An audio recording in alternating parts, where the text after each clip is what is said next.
The following is a unboxing and opening of the Kick light, which is from Kickstarter and by Rift Labs. It is a little bit of a light, and yeah, let's go for it. So basically, Kickstarter in a nutshell, someone puts an idea up on the web, and if it gets enough money, it goes funded. If it doesn't make it, doesn't get funded. The Kick light had 115 grand for its thing, and it made 210, so it went ahead. So the Kick light is, again, it's a bit of a video light or for photography made by Rift Labs. It's very small and portable, made for basically your iPhone kind of thing, but it'll work for anything else as long as you have something to connect with it. So here's the product stuff here. Let's go through what it actually has and what it gives you. So to start off, you have a sticker, yay, which we'll use to capture colors with later. You have a thank you note, which has a written note on the back, another sticker because you can't have enough stickers, as well as a little bit of a sticker thing, which uses to pad out an iPod 5. This is a micro USB cable, just a standard micro USB, same as your phone one. Now, onto the actual meat and bones of it. This is the Kick light. This is very thin compared to standard lights that you would use. On the side here is a tripod. Let's go into the other parts of it here. On the left-hand side of it here, you have the buttons. So starting at the top, you have power, connect to go to the Wi-Fi connections.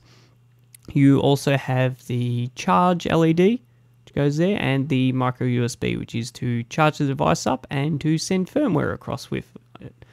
The tripod adapter, which is at the bottom here, uses to screw it into all your typical tripod-y stuff to make it stand up at weird angles. As well as this, you have the top here, so we'll go out here, and it has buttons. So you've got power on, power off at the top up here. There's a plus and a minus, makes it on or off. And the ones on the side here are for the white balance. So we've got to charge it up to be able to use it. Let's go do that. After that's been done, we will show you the first time of me using it. So I didn't know how to actually get it working. Had to go through the quick user's guide and get it all running. After it's been charged up, I had to turn it on and then press the second button, which is the connect. So you'll see on the left side there, it will turn on and it should be blinking. Now, if you look at the screen of the iPad, the Rift will eventually show up as a device called RiftNet. So by the way, the app that the RiftNet have for the Kick by default is an iPhone app. So I'm using it as a iPhone app, and if you don't know what happens then, they come up as double resolution. Not perfect, but it does the job and it works pretty well. So you can see there, I've connected to the RiftNet thing. If you look on the left again, you'll wait a moment for the first time. It takes a little bit to connect. That little red light there will turn green eventually. I think what actually turns it green is when I start the Kick app. So here is the app starting here. You can see this lets you choose the colors and the intensity of the light and all that kind of thing. Brief stats of this, by the way, you get about 1 to 2 hours of battery life out of it. Takes about an hour to charge on an iPad charger, and yeah, it runs off battery like an internal battery inside. So it's turned green now. That means I can work with it. We're using the scroll bar on the left side here. I can use that to turn up the intensity. So that's the power there.